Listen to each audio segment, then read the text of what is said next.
11장 11절에서 24절. 제가 제목을 이스라엘의 넘어짐과 이방인의 의라고 정했습니다. 이제부터는 바울이 묻고 대답하는 형식, 디아트리베 형식이죠. 이것을 사용해요. 앞에서 바울은 이스라엘이 구원의 기회를 거부했고, 그리고 이제 남은 소수자만 복음을 받아들였다고 이야기하죠. 그리고 대부분은 완악한 채로 있다고 설명을 했습니다. 그렇다면 전체로 봤을 때 이스라엘은 구원에 도달하지 못하고 중도에 걸려 넘어져서 결과적으로 완전히 꼬꾸라진 게 아닌가. 헬라어 원어로 보면 희나라는 저를 이끄는 단어가 나오는데, 희나가 결과의 희나예요. 바울이 11절에 그런 질문을 던집니다. 그러므로 내가 말하노니 그들이 넘어지기까지 실족하였느냐? 그럴 수 없느니라. 그들이 넘어짐으로 구원이 이방인에게 이르러 이스라엘로 시기나게 함이니라. 그렇게 결과의 희나로 이스라엘이 완전히 꼬꾸라진 건가? 이스라엘은 실패하고 만 것인가? 라고 질문하고요. 곧바로 그럴 수 없느니라. 이렇게 바울이 부인합니다. 이스라엘이 복음을 거부한 것은 바울이 볼 때는 구속사에서의 하나님의 섭리라고 이해합니다. 그들이 예수 그리스도를 통해서 계시된 하나님의 의, 믿음의 의를 거부했죠. 그럼으로써 구원의 기회가 누구에게 넘어갔다? 이방인에게 넘어갔다고 바울은 해석합니다. 그리고는 이방인의 구원은 다시 이스라엘을 시기케 하는 부메랑이 되어서 이스라엘로 돌아온다는 거예요. 이스라엘이 복음을 믿지 않은 것이 부정적인 결과만은 아니라는 거예요. 그들이 안 믿음으로 이방인이 복음을 믿을 수 있는 기회가 생겼다는 거죠. 그죠?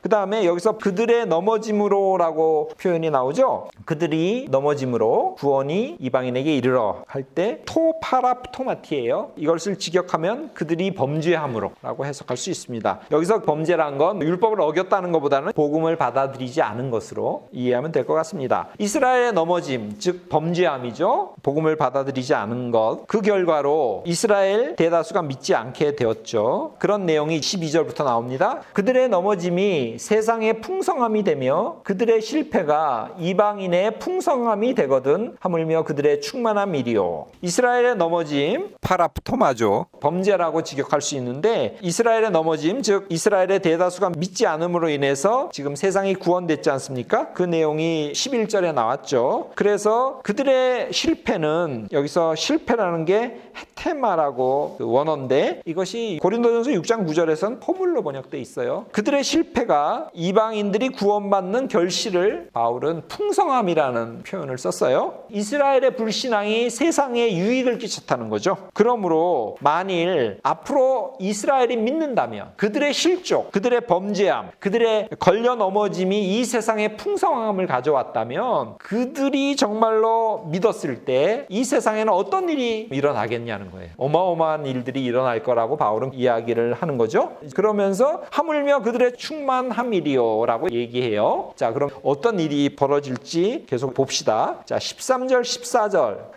내가 이방인인 너희에게 말하노라. 내가 이방인의 사도인 만큼 내 직분을 영광스럽게 여기노니 이는 혹 내 고륙을 아무쪼록 시기하게 하여 그들 중에서 얼마를 구원하려 함이라. 여기서 편지 수신인의 대부분이 이방인임을 분명하게 알 수 있어요. 그죠? 어떻게 말합니까? 내가 이방인인 너희에게 말하노라. 이렇게 얘기하죠. 로마 교회에 이 편지를 읽은 대부분이 이방인이라는 사실을 알 수 있습니다. 그러면서 자기를 뭐라고 소개합니까? 내가 이방인의 사도다 이렇게 소개하죠. 그리고 내가 이 직분에 대해서 얼마나 자부심을 느끼는지 설명합니다. 그리고 이를 허락한 하나님께 감사하고 영광을 돌린다라고 13절에서 이야기하죠. 이방인들이 믿게 된 것을 이스라엘은 시기하지 않습니까? 그래서 자신의 이방인의 사도라고 하는 직분도 결국 같은 목적으로 사용되고 있다고 그렇게 얘기해요. 내가 이방인의 사도로 이방인들을 열심히 전도하면 그 결과 내 동족 이스라엘이 어떻게 돼요? 시기케 된다는 거죠. 그들이 배가 아픈 거죠. 그러면서 자기들도 어떻게 하는 거예요? 믿는다는 거죠. 그렇기 때문에 내가 이방인의 사도로 이방인들을 위해서 열심히 일한다는 겁니다. 좀 과장되게 말하면 결국 바울은 누구를 위해서 선교하는 거예요? 유대인을 위해서 선교하는 겁니다. 과장돼서 말하면 이런 말을 꼭 붙여야 돼요. 여기서 이걸 빼면 오해의 소지가 있습니다. 그런 점에서 결국 바울은 뭐다? 유대인이다. 이방인을 선교하는데 그 궁극적인 목적이 동족을 시기 시기심을 유발시켜서 그들이 결국은 돌아오게 하려고 그런다는 것을 말하고 있죠. 그의 활동을 통해서 많은 이방인들이 주님께 돌아왔죠. 그래서 이로 말미암아 이스라엘의 시기심을 유발시켜 얼마라도 또 하나님께 돌아오기를 바란다는 거예요. 이런 얼마를이라는 표현을 통해서 그 당시에 지금 유대인들의 마음이 얼마나 굳어져 있는지, 완고한지를 알고 있습니다. 바울은 큰 걸 기대하지 않아요. 유대인들이 다 돌아오기를 기대하지 않습니다. 다만 얼마라도 지금 돌아오기를 간절하게 바라고 있습니다. 이 고륙이라는 말은 제가 앞서서 설명했죠, 그죠? 9장 3절에서 카타사르카라고 해서 감자탕 얘기를 했죠. 고륙이라는 말은 사르크스죠. 혈육이라는 의미를 가진 히브리어 바사르를 번역한 거다라고 보면 될 것 같습니다. 몇몇이라도 구원하려 함이라라는 이 말은 동족 몇 명이라도 복음을 받아들여서 그들이 이제 그리스도께 돌아오기를 바라는 선교의 맥락에서 이해하면 될 것 같고요. 고린도서 9장 22절도 한번 같이 참고하시면서 읽으면 좋을 것 같습니다. 바울의 시야는 지금 전 세계를 향하고 있어요. 이방인뿐만 아니라 믿지 않는 유대인까지도 염두에 둡니다. 복음이 땅끝까지 전파될 거고 충만한 수의 이방인들이 복음을 받아들이면 나중에는 결국 유대인도 돌아올 거다라고 하는 넓은 시각을 갖고 있습니다. 그러나 지금 현재는 그 중에 몇몇이라도 내가 구원하고 싶다라고 굉장히 겸손하게 얘기하고 있죠. 바울은 나중에 유대인이 돌아올 거라고 얘기해요. 나중도 아니에요. 조금 있다가. 하지만 여기서는 지금 굉장히 겸손하게 말씀하고 있습니다. 그것은 자기가 열심히 선교를 하고 있고 하나님의 능력이 자기한테 임했지만 그러나 인간으로서의 한계를 절감하고 있고 그걸 겸손하게 인정하고 있는 겁니다. 나는 노력하지만 결국 행하시는 것은 누구다? 하나님이시다라는 사실을 깨닫고 있기 때문에 여기서는 겸손하게 다만 몇 명이라도 더 구원하고자 함이다라고 이렇게 표현하고 있습니다. 자, 15절. 그들을 버리는 것이 세상의 화목이 되거든 그 받아들이는 것이 죽은 자 가운데서 살아나는 것이 아니면 무엇이리요? 이 15절은 12절과 유사한 내용입니다. 이스라엘의 넘어짐이 세상의 풍성함이 됐지 않습니까? 그들의 회복은 말로 닿을 수 없는 충만함이 될 거다라고 하는 그 내용 둘 다 유사하죠. 다시 말하지만 이스라엘의 복음을 거부했죠. 그래서 기회의 공이 누구한테 갔습니까? 이방인한테 넘어갔죠. 그들은 예수 그리스도를 주님으로 받아들임으로 은혜의 현실 속에서 살게 되었죠. 하나님과 화목되었다고 하는 내용이 5장 10절에 있습니다. 하나님의 입장에서 보면 이스라엘의 버림받음이 다른 인류와 세상의 화목을 뜻하죠. 그렇다면 이 버려진 이스라엘이 다시 세워진다면 그들이 마음을 돌이켜서 하나님께로 돌아온다면 어떤 일이 일어나겠느냐는 거예요. 바울의 표현에 따르면 죽은 자 가운데서 살아나는 것이 아니면 무엇이리요? 이런 표현을 했어요. 자, 이게 무슨 뜻입니까? 종말론적인 구속사의 차원에서 보면 이스라엘이 돌아오면 어떻게 된다는 거예요? 죽은 자들이 살아나는 그런 일들이 발생한다는 거죠. 죽은 자들이 다시 살아나는 건 뭐예요? 종말이죠. 이스라엘에 돌아오면 바울은 그게 바로 종말론적인 사건이고 그러면 이 세상의 역사가 끝난다고 바울은 그렇게 보는 겁니다. 바울이 인류의 역사를 이런 식으로 봐요. 먼저 이스라엘이 안 믿죠. 그래서 복음의 기회가 누구한테 갔어요? 이방인한테 갔죠. 그리고 이방인에게 복음이 땅끝까지 전파된다면 그러면 이제 어떻게 된다? 이스라엘이 시기케 되면서 그리고 하나님께서 완악한 그들의 마음을 부드럽게 만드셔서 결국 그들도 돌아온다는 거죠. 그들이 돌아오면 어떻게 된다? 이제 세상이 끝난다는 거예요. 이게 지금 바울이 머릿속으로 생각하고 있는 구속사적인 차원의 세상 역사가 어떻게 앞으로 진행될지에 대한 도식입니다. 자, 이스라엘 때문에 이방인이 믿게 됐죠? 그리고 이스라엘이 믿어야지만 구속사가 완성되죠. 그런 점에서 이스라엘은 이 구속사의 키를 쥐고 있어요. 그렇게 볼 수 있겠죠. 이러한 점에서 바울은 이방인에게 복음을 전함으로써 이스라엘을 시기케 만들고 그들 중에 다만 몇몇이라도 하나님께 돌아오게 하고 복음을 받아들이게 하려고 지금 노력하고 있죠. 이런 노력은 종말을 더 앞당기게 되는 거죠. 왜? 이스라엘이 돌아와야지만 종말이 되니까 다만 몇 명이라도 이스라엘을 하나님께 돌아오게 하면 결국 종말이 점점 더 가까워지는 그런 셈이죠. 바울은 굉장히 임박한 종말 의식을 갖고 있었지 않습니까? 그래서 고린도전서 같은 데 보면 결혼하지도 말라 그러죠. 그죠? 아니면 있는 그대로 있어라. 왜? 주님이 곧 오실 텐데 결혼하거나 이러려면 에너지를 다른 데 쓴다는 거죠. 그러한 임박한 종말 의식과 복음 증거는 서로 선순환적으로 영향을 미쳐요. 임박한 종말 의식에서 바울은 어떻게 돼요? 더 열심히 복음을 증거하죠. 복음을 더 열심히 증거하다 보면 많은 이방인들이 들어오죠. 복음으로. 그렇게 그렇게 되면 어떻게 됩니까? 유대인들이 시기심이 나서 유대인들도 돌아오죠. 유대인들이 돌아오면 어떻게 돼요? 세상이 끝나죠. 종말이 오죠. 그런 식으로 해서 바울의 임박한 종말 의식은 종국에는 임박한 종말을 더 앞당기는 기능을 하게 됩니다. 16절. 제사하는 처음 익은 곡식가루가 거룩한즉 떡덩이도 그러하고 뿌리가 거룩한즉 가지도 그러하니라. 16절부터는 새로운 주제가 나와요. 지금까지는 구속사의 관점에서 이스라엘의 복음의 거부가 어떤 결과를 이끌어내는지에 대한 것들을 설명했죠. 그리고 그것이 이방인들에게 어떤 유익을 줬는지를 설명했습니다. 지금부터는 구속사 속에서 이스라엘이 어떤 우선권을 갖고 있는지를 설명하고 있어요. 지금 처음 익은 곡식 가루를 빚어서 떡을 만들어요. 그리고 그 처음 만든 떡을 하나님께 바치거든요. 민수기 15장 17절에서 21절에 보면 그걸 거제라 그래요. 마치 이스라엘이 뭐예요? 처음 바쳐진 거제의 떡이라는 거죠. 그러면 그 해에 만든 모든 떡이 다 거룩해진다. 이렇게 민수기 15장에 돼 있거든요. 조상들이 하나님으로부터 제일 먼저 선택되었기 때문에 그 후손인 이스라엘도 거룩한 존재죠. 하나님의 관점에서 보면 이스라엘은 나무의 뿌리죠. 그 뿌리가 거룩함으로 가지도 거룩하다. 이런 논리가 됩니다. 그래서 뿌리는 조상이고요. 가지는 그 후손들이죠. 하나님께서 그 조상들을 선택하셨기 때문에 가지인 후손들이 다 거룩하다. 이런 표현을 씁니다. 그래서 조상들에게 하신 하나님의 말씀은 그 후손들에게도 유효하다는 거죠. 뿌리에게 하신 그 약속은 뿌리에서 수액을 받아가지고 계속 자라나고 커가는 가지에게도 똑같이 적용되고 유효하다는 뜻입니다. 신실하신 하나님은 이 사실을 알고 있다고 바울은 이야기를 합니다. 자, 17절. 또한 가지 얼마가 꺾이었는데 돌감람나무인 내가 그들 중에 접붙임이 되어 창감람나무 뿌리의 진액을 함께 받는 자가 되었은즉. 이스라엘의 우선권에 대한 테마는 17절, 18절과 19절에서 21절 이렇게 둘로 나누어집니다. 먼저는 감람나무가 소재로 등장해요. 감람나무 그럼 잘 모르는데 요즘으로 하면 올리브나무예요. 감람나무는 지중해 일대에서 가장 보편적으로 키우는 유실수죠. 나무끼리 접붙임도 굉장히 활발하게 이루어졌다고 해요. 그래서 이 접붙임하는 예를 바울은 들고 있습니다. 이스라엘이라고 하는 창감람나무의 가지 몇 개가 지금 꺾여졌어요. 말을 듣지 않기 때문에 완악해져서 복음을 받아들이지 않았다는 그런 뜻입니다. 꺾여졌죠. 다르게 말하면 전지되었다. 이렇게 표현할 수 있을 것 같아요. 그 자리에 돌감람나무의 가지를 거기다가 접붙임했죠. 나무는 뭐예요? 이스라엘인데 이방인이 거기에 접붙임되었다고 이야기합니다. 이방인이 이식되어 뿌리로부터 올라오는 수액과 양분을 섭취하고 있는 상태가 지금의 상황이다. 바울은 그렇게 설명합니다. 그러면서 이방인들에게 말머리를 돌리고 있습니다.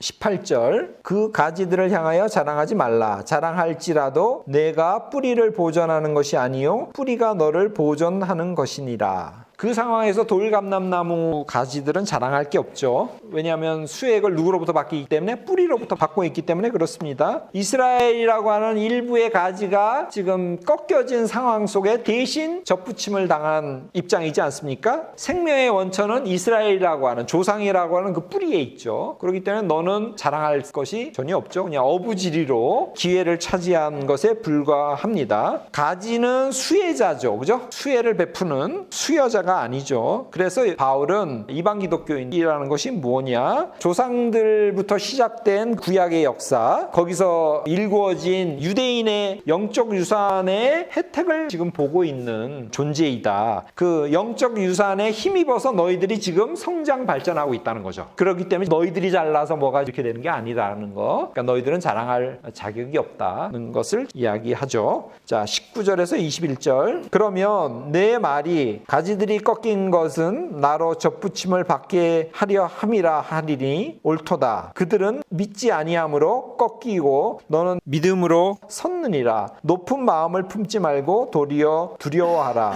하나님이 원 가지들도 아끼지 아니하셨은즉 너도 아끼지 아니하시리라. 지금부터는 조금 다른 논지가 등장을 합니다. 지금까지는 바울이 일방적으로 설명하는 형식이었다면 여기서는 이방 기독교인들이 발언하는 하는 그런 형식을 취하고 있습니다. 그러면 내 말이 뭐 어떠하리니 이렇게 하면서 이방 기독교인들이 지금 말하는 것처럼 바울이 내용을 전개해요. 이방 기독교인들의 입을 빌어서 기존의 명제를 조금 다른 시각으로 표현하고 있습니다. 구속사에서 이스라엘이 배제된 것은 이방인들에게 기회를 주기 위함이죠. 바울은 이 명제에 동의해요. 그러면서 20절에 보면 옳도다 그런 이야기를 하죠. 그러면서 한쪽은 배제되고 한쪽은 받아들이게 된 그 원인이 뭔지를 바울은 여기서 설명하고 있습니다. 그 원인은 뭐냐면 믿음의 유무죠. 예수 그리스도의 사건을 믿었느냐 그렇지 않느냐의 유무에 따라 한쪽은 꺾여지고 한쪽은 꺾인 자리에 접붙임을 당하는 사건이 발생합니다. 이스라엘은 믿지 않았기 때문에 제외됐죠. 이방인들은 믿었기 때문에 생명의 수액을 공급받게 되었습니다. 그렇기 때문에 이방인들은 우쭐거릴 수 있는 상황이 아니에요. 제가 우쭐거릴 수 있는 상황이 아니에요 라고 말했는데 우리 개역개정은 높은 마음을 품지 않고 이렇게 번역했어요. 높은 마음 그러면 이게 좋은 뜻 같죠? 큰 비전과 뭐 이런 말 같지 않습니까? 메 휘펠라 프로네이. 여기서 휘펠라라는 것이 높다는 말도 있고요. 자부심을 갖다 아니면 우쭐거린다 그런 뜻이 있어요. 휘포스라는 말은 높은이라는 형용사인데 여기서 파생된 단어인데 우리말로 높은 마음을 품지 말고는 번역이 조금 문제가 있다고 봐요. 예를 들어서 표준 세번역을 개정한 세번역이라고 나온 게 있거든요. 세번역은 이렇게 번역했어요. 교만한 마음을 품지 말고. 가톨릭에서 2005년에 번역한 공용 번역은 오만한 생각을 하지 말고. 이런 류의 번역이 메 휴펠라 프로네이라는 이 원어를 좀 더 잘 설명한 것 같아요. 한글만 하면 좀 불안하잖아요. 리바이즈 스탠다드 버전에 보면 Do not become proud 그런 식으로 번역했어요. 그러니까 자만하지 말고. 저는 이제 우쭐거린다고 번역했어요. 우쭐거리는 것이 아니라 오히려 두려워해야 된다. 두려움과 떨림이라고 하는 빌립보서 2장 12절 있지 않습니까? 늘 우리는 하나님 앞에서 두려움과 떨림으로 특별히 이방인들은 바울은 너희들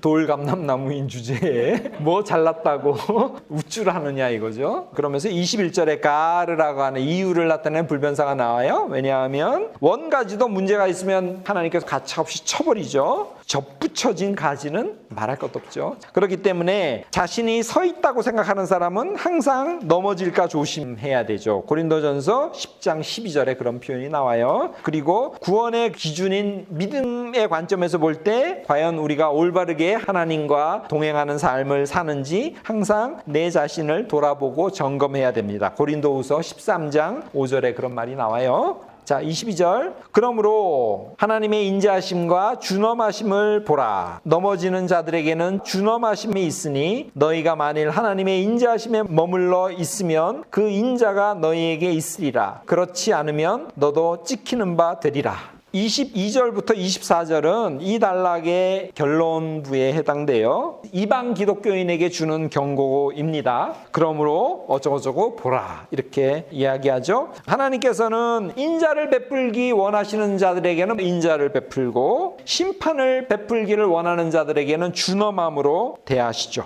누구를 하나님께서 인자하심으로 대할지 준엄하심으로 대할지는 하나님 마음이에요. 하나님의 주권의 영역에 속해 있습니다. 넘어진다, 섰다는 서로 반대말이라고 할 수 있죠. 여기서 일단 넘어지는 자는 이스라엘이고요. 서 있는 자들은 이방인이라고 말할 수 있죠. 그들은 믿음을 구원 수단으로 인정하지 않았죠. 그리고 행위의 의, 근데 그것이 결국은 자기의 의를 추구했죠. 그러므로 말미암아 의에 이르지 못했죠. 구원에 이르지 못했죠. 그래서 그들은 실족했다고 말하고 있습니다. 시온에 둔 돌에 걸려 넘어졌다. 그런 표현을 9장 말미에서 했지 않습니까? 반면에 이방인들은 믿음으로써 하나님의 인자하심 안에 머물게 되었죠. 그들은 구원을 받았죠. 인자라는 말이 크레스토테스인데 성품을 나타내는 단어고요. 믿음과 굉장히 밀접한 관련이 있어요. 하나님의 인자하심 안에 머무는 것이 믿음이거든요. 그렇기 때문에 인자와 믿음은 밀접한 관련이 있고요. 만일 이방 기독교인이 하나님의 인자 안에 머물러 있지 않게 되면 하나님의 인자가 그들의 것이 되지 않게 되는 거고요. 그들도 이스라엘이 그랬던 것처럼 구속사에서 제외되죠. 너희도 찍히는 바 되리라.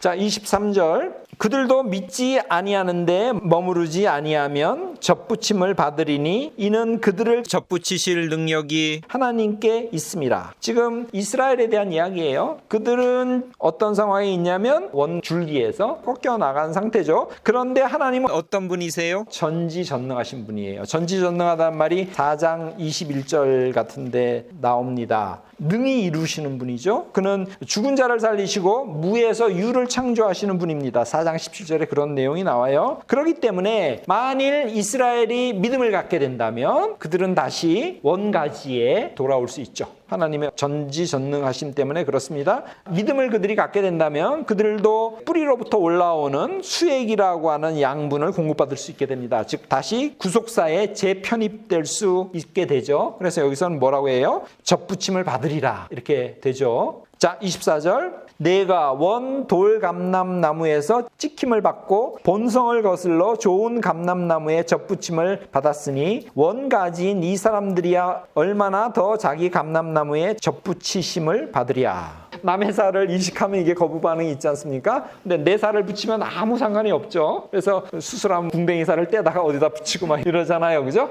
이 사람들은 꺾여진 자기 나무에 다시 접붙임을 당하기 때문에 훨씬 더 쉽죠. 아무 부작용도 없습니다. 하나님께서는 누구는 배제시키고 누구는 편입시키는 주권적인 권위를 갖고 계신 분이세요. 주권적인 자유를 갖고 계신 분이십니다. 아무리 약속한 이스라엘 자손이라고 할지라도 그들이 믿음을 갖지 않을 때 그들은 구속사에서 하나님의 전능하신 주권의 선택 속에서 그들은 배제당하죠. 그런데 만약 그들이 믿는다면 어떻게 되겠냐는 이야기입니다. 이방인들은 사실은 원래 하나님의 계획에는 없었죠. 그것을 바울은 뭐라고 하냐면 본성을 거슬러서라고 얘기해요. 하나님께서는 이스라엘을 선택하셨기 때문에 그렇습니다. 그럼에도 불구하고 너희들이 예수 그리스도의 은혜의 사건으로 인해서 구속사에 편입됐죠. 그럴진데 원래부터 구원받기로 약속한 이스라엘의 자녀들이 믿음을 갖고 돌아온다면 그들은 얼마나 더 쉽게 원래 자리에 다시 이제 접붙임을 받겠느냐 그렇게 이야기를 하죠.